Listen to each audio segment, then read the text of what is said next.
C'est un son unique que celui des galets roulés par les vagues. Des silex arrachés aux falaises picardes et normandes, roulés par les courants, emportés plus au nord et finalement retenus dans des gisements par le contre-courant de l'estuaire de la Somme. Un phénomène géologique exceptionnel et dont l'homme a su tirer profit. Nous sommes sur la plage du Hourdel, à marée basse. Brillants, frais et bleutés, les galets du jour sont ramassés à la main par le dernier côtier, Gérald de Senay. Un métier très physique, exigeant, malgré la beauté de l'environnement. Et c'était très dur. Très dur à se mettre en route. Le dos, mal de jambes. Et les postures, c'est plus les mêmes qu'au tapis. Parce qu'on vous voit là, vous êtes assis sur votre manne. Oui, c'est pour soulager un peu le dos. À force, au bout d'une journée, ça tire, ça tire, ça tire. Quel type de galet vous devez choisir? Les plus ronds possibles. N'importe quelle taille, il faut qu'il soit rond. Pas troué, pas rouillé, ni fendu, ni cassé. Faut pas de biscornu, rien. Donc il ne faut pas se tromper, il faut avoir l'œil. Hein. Oui, c'est question d'habitude. Un ramasseur de galets n'est jamais seul. Le travail, payé à la tonne, s'accomplit toujours à deux pour des raisons de sécurité. Christian prête main forte à Gérald. Et il se souvient parfaitement de l'époque durant laquelle Cailleux comptait de nombreuses familles de côtiers. Vous êtes de la région? Ah oui, là j'habite Lanchère à côté. Et petit, vous voyez les familles qui ramassaient des galets? Ouais, j'ai connu des gens, ouais, qui ramassaient des galets. Avant, j'étais 20 à ramasser ici à la côte. Maintenant, il n'y a plus personne presque. Bonjour Christian. Bonjour. Arrivé il y a 2 ans, le président de Vin Nobel Granula sait qu'il emploie les derniers côtiers de Cailleux. L'entreprise prélève ici, le long d'une bande côtière de 900 mètres, 5000 tonnes de galets. Pierre-Henri Vandenbulck regrette la perte inéluctable de cette activité traditionnelle, faute de trouver des remplaçants. On est sur un patrimoine, sur un terroir et on a beaucoup de mal à le pérenniser. On ne trouve pas de renouvellement de génération. On a fait plusieurs essais évidemment. On est sur des personnels qui arrivent en fin de carrière et on n'arrive pas à les renouveler. L'entreprise Vin Nobel ramasse ses galets sur la concession d'un exploitant caillolet, Silmer. Un partenariat courant dans ces métiers. Silmer, une entreprise presque centenaire, installée à Cailleux depuis 1928 et qui possède un droit d'extraction de 30 ans au Hourdel. Une concession accordée par la préfecture contre l'obligation expresse de remplacer chaque galet prélevé par un galet restitué, généralement extrait dans une carrière. Nous n'avons plus de côtiers, nous n'avons plus de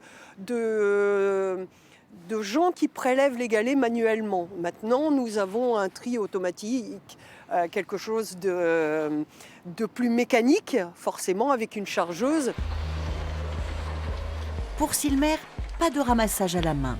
C'est une époque révolue, mais un prélèvement en vrac par une chargeuse, à marée basse, sur le trait de côte, très mouvant au gré des marées. Une récolte, 55 000 tonnes autorisées, qui sera criblée, triée, puis passée à très haute température dans ces 8 fours du site de Cailleux. Un procédé unique au monde de calcination entre 1100 et 1700 degrés.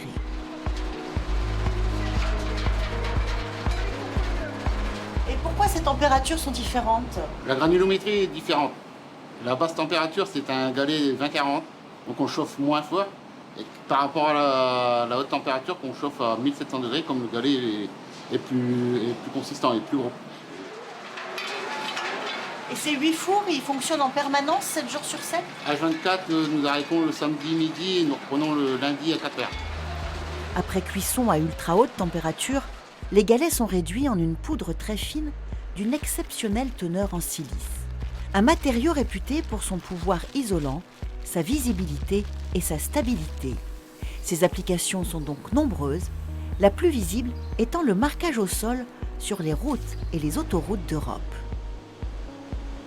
Ça, c'est un très très gros marché, les routes, les enrobés clairs, les enrobés qui vont nous permettre d'augmenter la sécurité, le drainage de l'eau et réduire les éclairages urbains. Retour chez Vanobel Granulat. La récolte à la main du jour continue son périple. Il faut laver et trier les galets selon leur taille ou granulométrie. Dans l'atelier dédié, c'est encore à la main et à l'œil que s'effectue cette opération. Vous savez, il y a beaucoup de gens de Cailleux qui ont travaillé au caillou. Hein. Beaucoup. Hein. Ouais. On dit travailler au caillou. Moi, j'ai toujours entendu parler de ça, quoi. J'ai toujours dit ça. Ouais. Et ça faisait vivre des familles entières? Beaucoup. Quand je suis arrivé chez Delarue, on n'était pas loin d'un bon 90. Sur le tapis, la main experte et agile des salariés doit choisir les galets les plus ronds. Une tâche répétitive, mais Marie-Christelle n'éprouve aucun ennui. Au début, on apprend, puis après, c'est l'habitude qui fait la vitesse, quoi. Et vous savez repérer du premier coup d'œil? Surtout quand on est à l'avant. Après, quand on est un petit peu plus loin, on a tendance à chercher un petit peu plus, mais à l'avant, on les voit. Dans ces big bags, les galets français, réputés dans le monde entier, ils serviront dans les charges de broyage pour les carrelages, les faïences et même les porcelaines. Je trouve qu'en baie de Somme, on a des galets uniques au monde qui sont quasiment purs en silice, quasiment 100% de silice. Et la particularité de la silice, comme vous le savez, c'est très dur. C'est très dur. Donc dans le processus de broyage de céramique, puisque c'est leur fonction, ils viennent broyer la pâte céramique dans des tambours, ils s'usent beaucoup moins vite que les autres. Donc on en a moins besoin, donc ça coûte moins cher pour le fabricant de carrelage. Ce semi-remorque chargé en galets ronds de la baie de Somme part en Italie. Et c'est comme ça tous les jours et depuis bien longtemps.